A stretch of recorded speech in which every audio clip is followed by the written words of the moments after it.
Just 30 minutes from Adelaide, Harndorf feels like stepping back in time, with charming streets lined with stores, boutique galleries and heritage buildings that tell stories from the 1800s. Yes, Stubbsy, welcome to Harndorf, South Australia's very own slice of Europe, and it's home to one of the country's oldest surviving German settlements. Well, we love it. Let's show you why.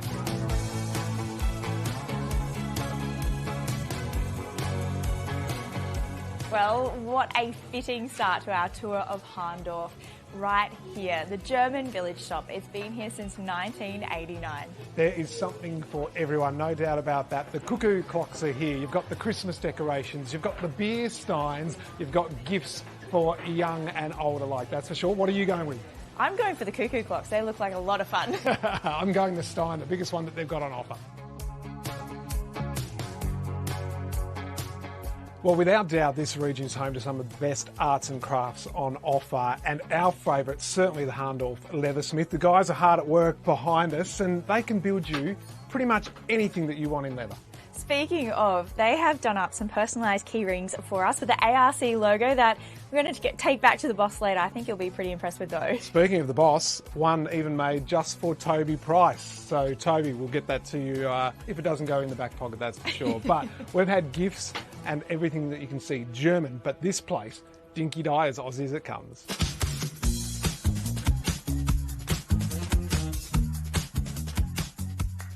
Well, another must-visit stop here in Harndorf is right here, the Beerenberg family farm, which has been home to the family since 1839.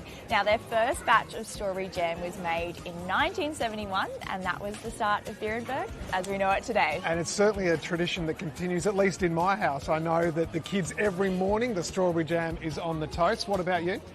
I'm a little bit more savoury, I'm not going to lie. I love the peppercorn sauce on a steak. It's just beautiful. Sold. And what about this though? You can buy all these products here on site. There's the dairy as well.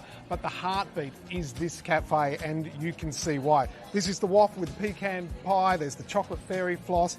The ice cream, it's all made on site. Jackie, what have you got? I have arguably the most popular thing on the menu. Their famous scones with all of their beautiful homemade jams. Well, let's not waste another moment. Let's get stuck into it.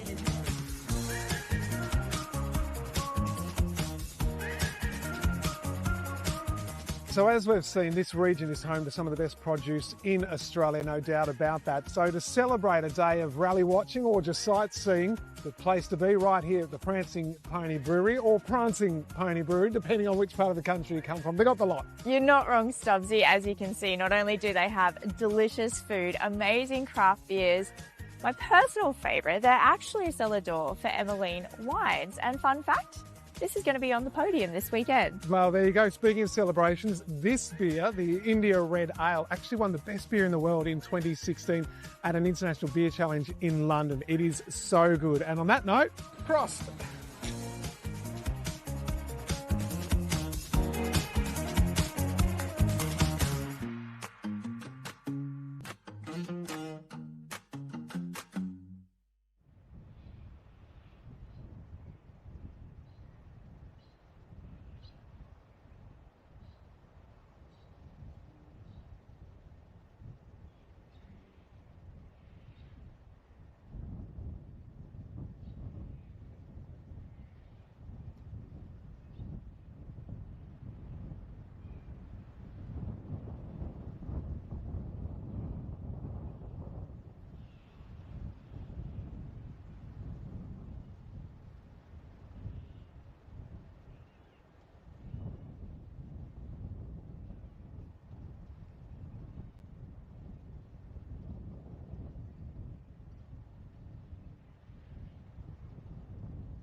Just 30 minutes from Adelaide, Hahndorf feels like stepping back in time, with charming streets lined with stores, boutique galleries and heritage buildings that tell stories from the 1800s. Yes, Stubbsy, welcome to Hahndorf, South Australia's very own slice of Europe, and it's home to one of the country's oldest surviving German settlements. Well, we love it. Let's show you why.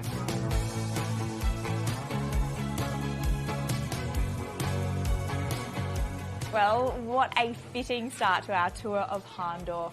Right here, the German village shop. It's been here since 1989. There is something for everyone, no doubt about that. The cuckoo clocks are here. You've got the Christmas decorations, you've got the beer steins, you've got gifts for young and old alike, that's for sure. What are you going with? I'm going for the cuckoo clocks. They look like a lot of fun. I'm going the stein, the biggest one that they've got on offer. Well, without doubt, this region is home to some of the best arts and crafts on offer, and our favourite, certainly the Hahndorf leathersmith. The guys are hard at work behind us, and they can build you pretty much anything that you want in leather.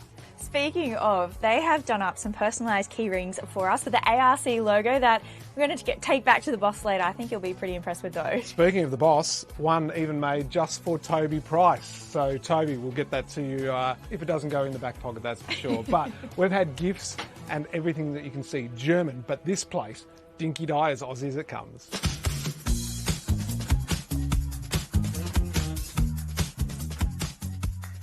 Well, another must-visit stop here in Hahndorf is right here, the Beerenberg family farm, which has been home to the family since 1839. Now, their first batch of strawberry jam was made in 1971, and that was the start of Beerenberg as we know it today. And it's certainly a tradition that continues, at least in my house. I know that the kids every morning, the strawberry jam is on the toast. What about you? I'm a little bit more savoury, I'm not going to lie. I love the peppercorn sauce on a steak. It's just beautiful. Sold. And what about this though? You can buy all these products here on site. There's the dairy as well, but the heartbeat is this cafe, and you can see why. This is the waffle with pecan pie. There's the chocolate fairy floss, the ice cream. It's all made on site. Jackie, what have you got? I have arguably the most popular thing on the menu, their famous scones with all of their beautiful homemade jams. Well, let's not waste another moment. Let's get stuck into it.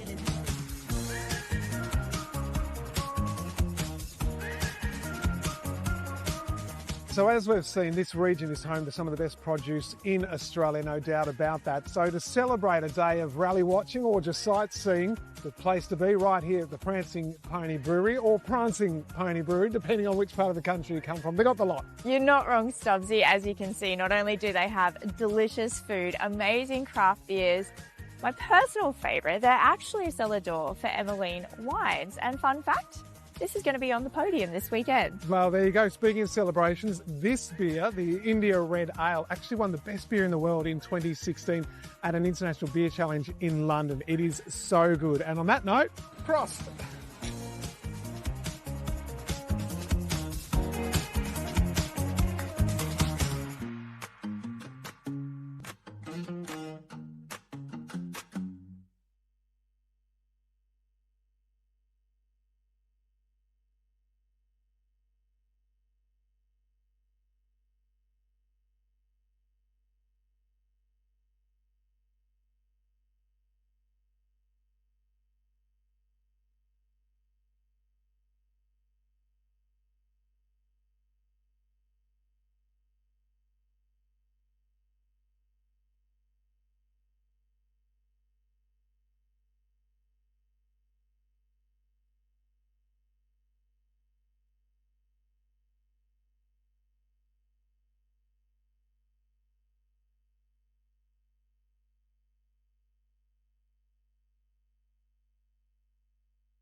This is without doubt one of the most picturesque parts of our country. The Adelaide Hills, renowned for its wine, for its high-class produce, for its boutique arts and crafts. It is a fantastic place to visit and an even better place to go rallying. This is the Copyworld Adelaide Hills Rally.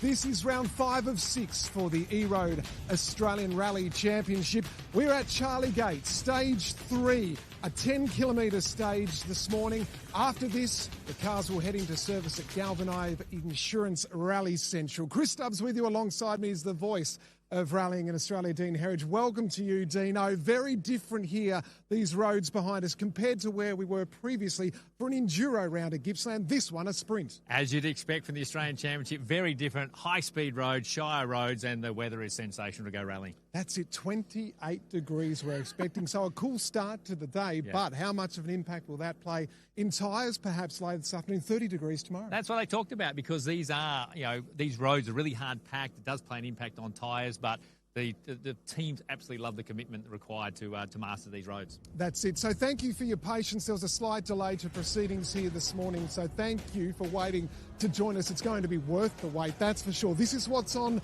this weekend. 10 stages today, so we repeat the 5 stages from this morning again this afternoon. That's how the calendar looks for the year. Kicked it off in Canberra. Lewis Bates with the win there. Since then, it's been all about Hayden Paddon. And we think the title is likely to go all the way to Tasmania, our final round of the season early in November. Today in total, we've got 161 kilometres across the 2 days, 82 of those today, 79 tomorrow, 8 stages tomorrow, 10 today, so plenty of rallying to come for you. In terms of that championship, Dino, 71 points is the margin between Hayden Paddon back to Lewis Bates. Harry a little bit further back from that. 5 points the difference in terms of the Manufacturers' Championship. Hyundai ahead of Toyota. So it's all to play for. It can be wrapped up this weekend for Hayden. What a result it would be. But we don't want it to be. No. It's a 3-horse race. We want it to go to that final round. Partly for me, I love the fact that the final round is an endurance. It won't then be decided till that final stage, because anything can happen in rallying.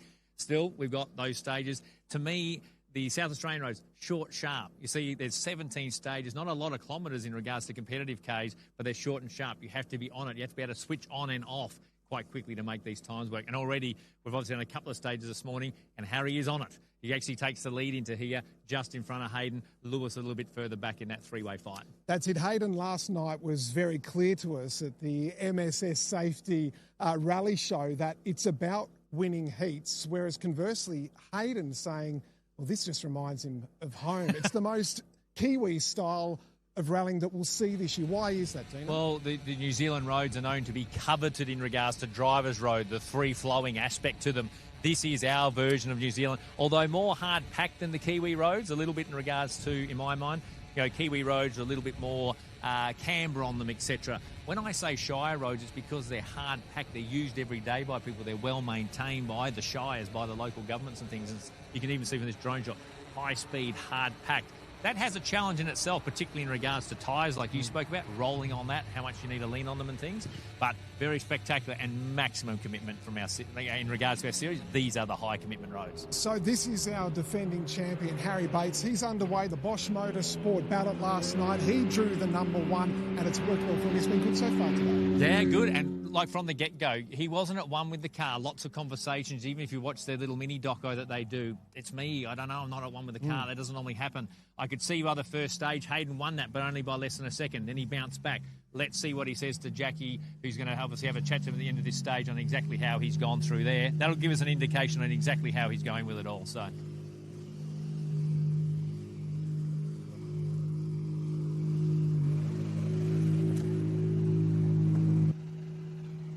Harry, you've had a pretty good morning so far. Quickest in stage 2. How was the stages then? Yeah, it was a very slippery morning, but yeah, clean for us. A few moments just trying to feel our way into it a bit, but overall happy with our progress, and we were doing a lot of sweeping in that one, so it'll be interesting to see how the others come through.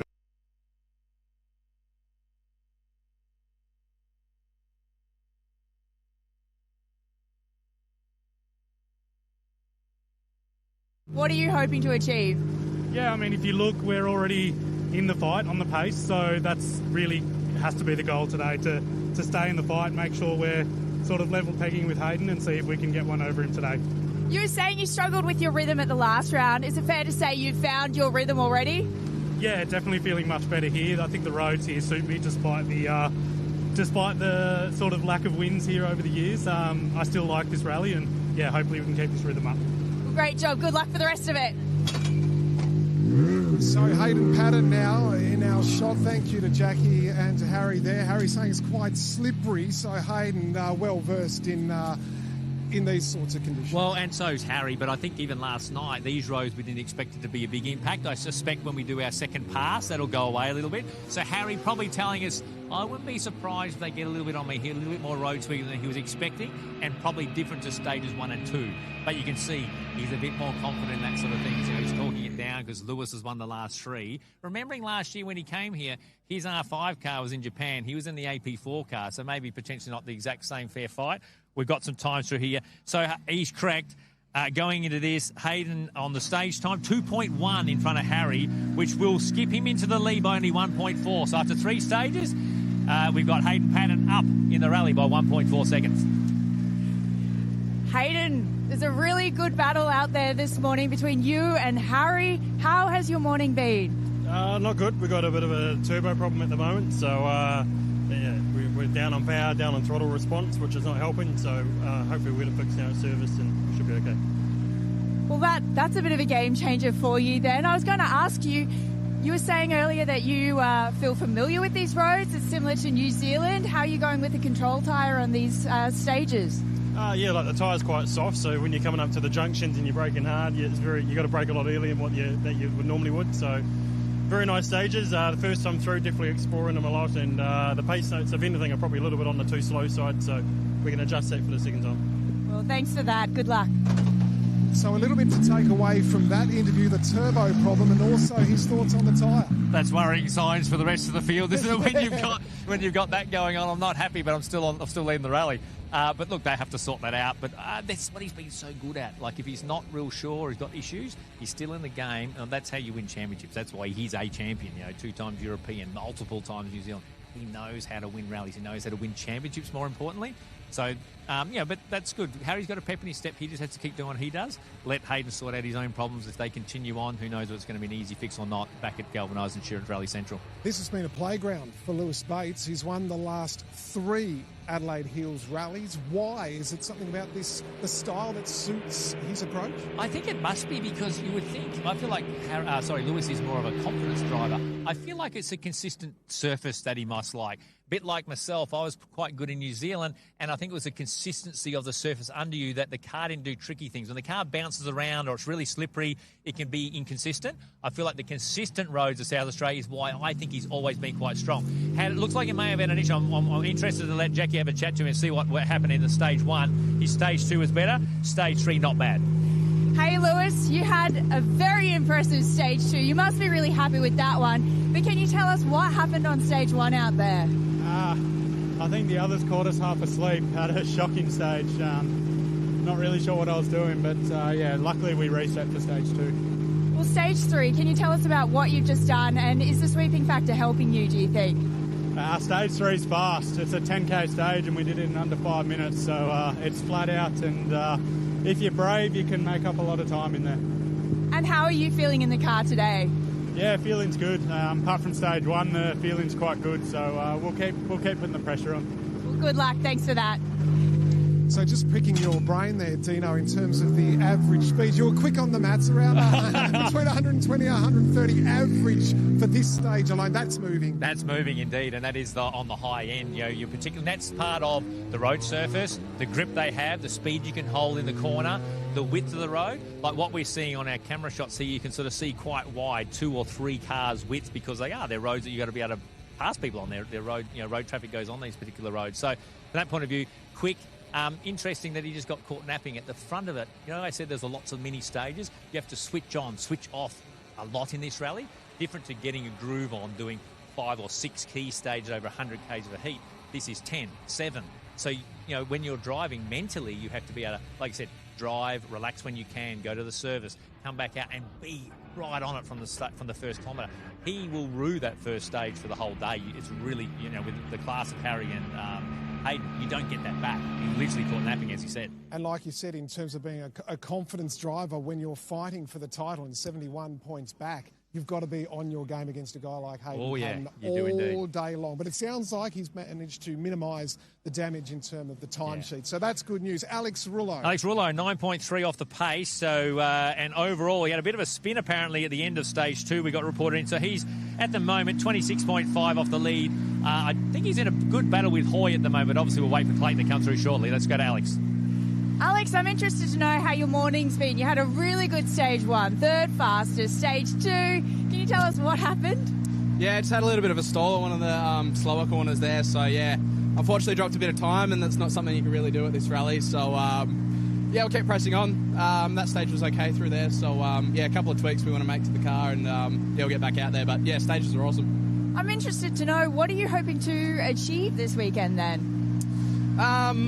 Yeah, like we're trying some different stuff with the car, and this is a unique sort of rally in terms of how fast it is in the surface. So, yeah, just trying to get some speed out the car and put a bit of pressure on the Toyotas if we can. Well, good luck with that. Always great to hear from Alex. An interesting moment here, making some adjustments to the car and some tweaks, and perhaps one eye ahead to Tassie, but that's again very different to here. Yeah, and I think because he's quite new to rallying, it's why he's utilising, that team is utilising the fact that in the same service bay is Hayden Patton. Like, he's winning the rallies. He's a Hyundai pilot. So at the end of the day, why would you not be gaining fat? And I think it has helped Alex be a little bit more consistent this year. He's always had some speed. He's still learning the rallying in general. So I think what we're finding out there is maybe a bit of stability in regards to not going too crazy on setup, finding his rhythm, what works for him. Because what works for Hayden doesn't necessarily work for your style, but you want to be able to take the learnings from that, understand what can happen in certain conditions versus other bits and pieces. So, yeah. So next car on our entry list order, Clayton Hoy. Now, he had a problem, of course, at Gippsland. It was such a big opportunity for him to put a gap on the field in the Wolf Production Cup. Yeah, but class act. He's been so good here so far this morning. Love listening to him. I mean, production cars probably not as much of a disadvantage on these high-speed roads, but to be, 11 seconds off the lead, a second a K through these high-speed roads, it's a very good morning. Clayton, you've been flying out there, haven't you? I don't know, how'd I go in that one? Oh, I haven't seen the times just yet. How did it feel for you out there? The first two weren't the best for me, but this stage here was quite good. A lot faster here. A little bit of turbo lag with the car. I think maybe I need a new turbo, but other than that, still got plenty of power and, yeah, going well. And is the sweeping factor helping you, do you reckon? The sweeping? Not really, maybe a little bit. Well, best of luck for the rest of it then. Thank you. I mean, Alex, we know had that spin, but would you believe, Clayton Hoy is 0.1 of a second off fourth at the moment, mixing it in with the R5 cars. He's a real talent, we keep saying. He's got, he's in front of Bodie at the moment and Toby from what we've seen on those other stage times. And first time here. Yeah, and the same thing. He just says, I wasn't real happy with the first two.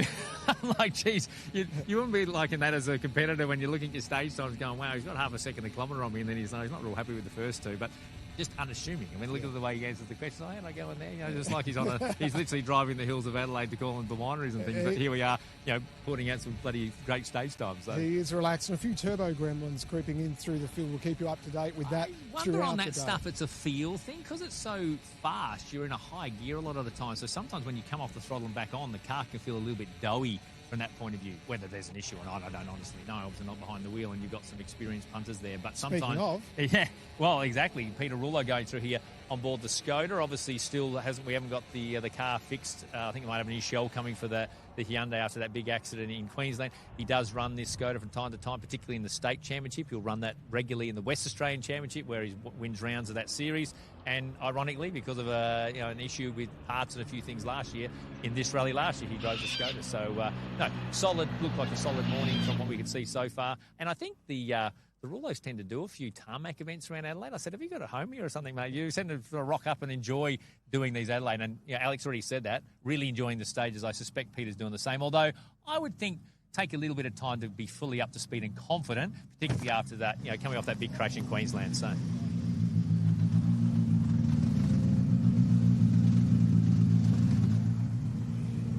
Hey Peter, on paper, it looks like you've had a really solid start to your weekend. Yeah, look, it's taken a little while to get the confidence back, but that stage felt really good. I was going to ask, how are you feeling out there then? Yeah, look, can't really say it on camera, but I'm starting to build the confidence back. Well, best of luck with that confidence for the rest of the weekend. So reading between the lines, I think Peter perhaps a little anxious out there this morning, and fair enough, it was a big crash, and I mean, you've been there, it takes a bit to get back in the car and resettle. And the thing is, on these high-speed roads, if you're having a lift here and there, you burn time. I mean, and you look at the stage times there, look, he's probably 3 seconds a kilometre off the pace, where so far up to that, the first 6 cars have been a second a K off. So, he won't be overly delighted with that, but this is a rally that you've got to try and find your form, get your confidence back. I see you sporting the full-face helmet as well. He doesn't normally run a full-face helmet. I'm wondering whether that's a change, a deliberate change, or what's going on there. But you sometimes get pretty hot in the car, and particularly the full-face helmet doesn't actually help that too much. So, change for him. Not that important. Doesn't help with 30 degrees tomorrow, that's for sure. Troy Dow, a little bit like Alex learning from Hayden. Troy, of course, learning from within the team at Neil Bates Motorsport, but he had an issue at Gippsland as well. But gee, he's shown some incredible pace, hasn't he, at times this year? And the thing is, he'd be the same, just probably ruining the fact that they made a bit of a mistake in one of the rounds earlier in the year and damaged the car. I think particularly in Queensland, and couldn't get back out there and then had a mechanical. So just wants to get his teeth into it a bit and do well on the in this particular rally to get the confidence up. I think he's enjoying being around the Neil Bates Motorsport team and that environment. And, of course, this is a championship-winning car, AP4, a little bit different to Harry and Lewis's car. And that takes a bit of time to acclimatise. I suspect he's probably just ramping himself up, and we'll see a bit better pace from him later in the rally. But that's the way to approach it for sure. Hey, Troy Dowell, you had some mechanical issues in Gippsland, but how's the car going so far this morning? Pretty good. Struggling to get a rhythm. It's like the stages are quite tricky to start off the rally with. So, just really try to get back into the groove and, see how we go later.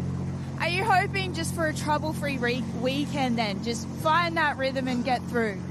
Yeah, especially for this rally. It's such a, high speed, a lot can go wrong, so you sort of just want to have a clean weekend, Well, I hope you have a clean weekend too. Good luck.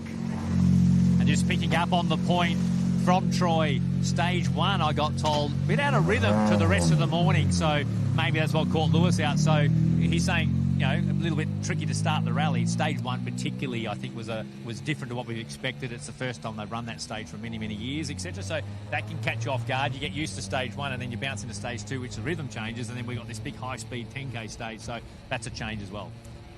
Bodie Reading, the defending champ in the Wolf Production Cup, but gee, that is so competitive, that class this year. And you've got Toby Price coming up. He's been thrown into it this time around too. So Bodie was just saying it's a dream come true to take on Toby and see himself named on an entry list with a 2-time Dark Hour rally. Yeah, how cool is that? And, you are mixing it literally against each other.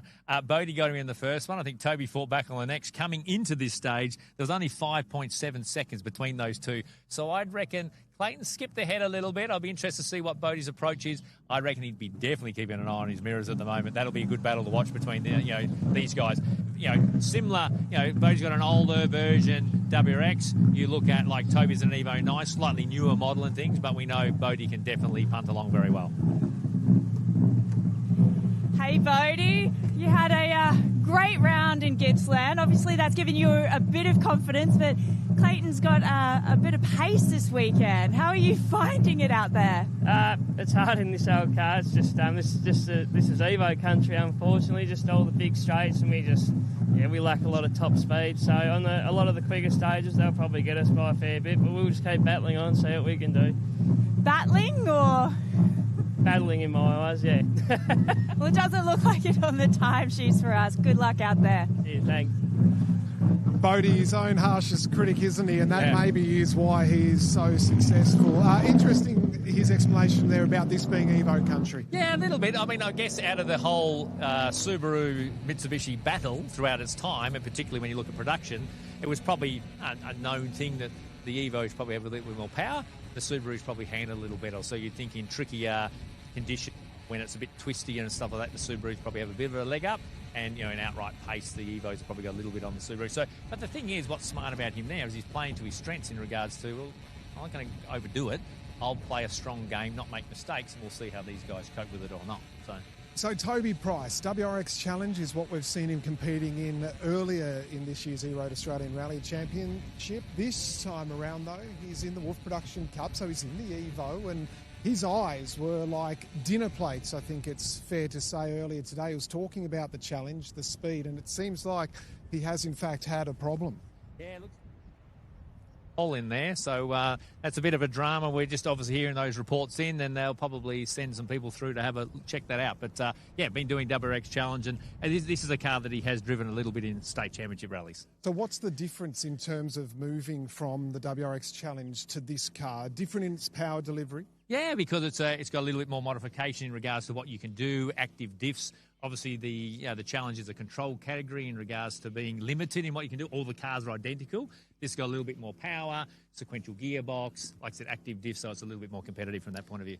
Toby saying last night that Rally 2, that's his aim. That's what he wants to do. I mean, yes, it takes a bit to bring a program like that together, but how good to hear a guy that's a multiple Dakar winner, 9-time Fink winner, saying that that's where he wants to be. Absolutely. I mean, the fact that he's loving the sport we love, and the fact that he goes, I want one of the more outright type cars to be involved in. That's exciting for the Australian Rally Championship. All right, so at this point, we're going to wrap things up, and we'll keep you up to date with everything. Subaru for Results Hub, that's all the times for you. And we'll also be at Galvanised Insurance Rally Central, where you'll bring you all the breaking news throughout the rest of the day, and then back later this afternoon, 4:30 p.m. Eastern. So we'll see you then. We'll keep you up to date with Toby and everything else throughout the rally on our socials here at the E-Road Australian Rally Championship.